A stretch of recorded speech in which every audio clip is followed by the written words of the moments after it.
Morning friends, welcome to Titli's blog. তো আমি আবার একটা ঝলমলে ব্লগ নিয়ে তোমাদের সামনে চলে এসেছি। তো তোমরা সবাই কেমন আছো? আমি খুবই ভালো আছি। তো আজকে গেছিলাম অমিকে নিয়ে ভ্যাকসিন দেওয়াতে। তো ওই জন্য সকাল সকাল আজকে উঠেছি। তো সকালের ব্লগ করতে পারিনি, সকালে কী কী করেছি না করেছি সেগুলো করতে পারিনি। তো এখন এই ঘরটা গুছিয়ে নিয়ে এখন আবার ওনার মুড হয়েছে, এখন আমার সাথে বল খেলবে। তো এই সব খেলে ঠেলে ওকে রেডি টেডি করিয়ে খাইয়ে দাইয়ে আমরা খেয়ে দিয়ে বেরোচ্ছি। এখন ওকে ভ্যাকসিন দেওয়াতে নিয়ে যাব। তো এখন যাব ভ্যাকসিন দেওয়াতে, তো এই জন্য বেরোচ্ছি। তো চলো দেখতে থাকো। তো আমরা এখন আমাদের গাড়ি একটুখানি দূরে, কারণ গ্যারেজ আমাদের একটু দূরে। তো গাড়ির জন্য এখনও আনতে যাচ্ছে। তো আমরা পিছন পিছন ওমকে নিয়ে আমি আস্তে আস্তে হেঁটে হেঁটে যাচ্ছি, কারণ ও তো বেশি জোরে দাঁড়াতে পারবে না। তো সেই জন্য আমরা দুজনে হেঁটে হেঁটে যাচ্ছি। ওর বাবা তাড়াতাড়ি গেছে, গিয়ে গাড়ি বের করবে। তো সেই জন্য ওর বাবা তাড়াতাড়ি হেঁটে হেঁটে চলে গেছে। তো এই গাড়ি টাড়ি বের করা হয়ে গেছে। তাই এখন এবারে রওনা দেব ওর ভ্যাকসিনের জন্য। তো ওর ভ্যাকসিন আমি ডাক্তার দেখাই ভাগীরথী নেউটিয়াতে। তো ওখানে আমরা এখন যাব, ভাগীরথী নেউটিয়া নিউ টাউনে। তো ওইখানেই যাব।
তো এখানে এতগুলো সব বন্ধু পেয়ে গেছে।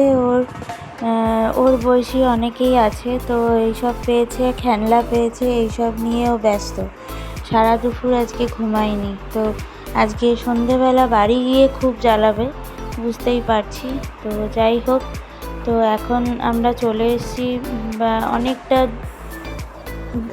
দেরি আছে আমাদের ডাক্তার দেখানো, তাই আমরা চা টা খেয়ে নিলাম। নিয়ে ও এখন থেকেই বিরক্ত করা শুরু করে দিয়েছে, কিন্তু তাও এদিক ওদিক ভুলিয়ে ভালিয়ে রাখতে হচ্ছে সেই জন্য। তো যাই হোক, তো এইসব করে ঠোরে আমরা তো ভ্যাকসিন দিয়ে টিয়ে আমরা বেরিয়ে পড়েছি। তো এখন বাজে সন্ধ্যে 7টা। তো এতক্ষণ ধরে ও ধৈর্য ধরছে না। তো যাই হোক, এবারে বাড়ি যাচ্ছি আমরা। এখানেই ব্লগটা শেষ করলাম। বাই।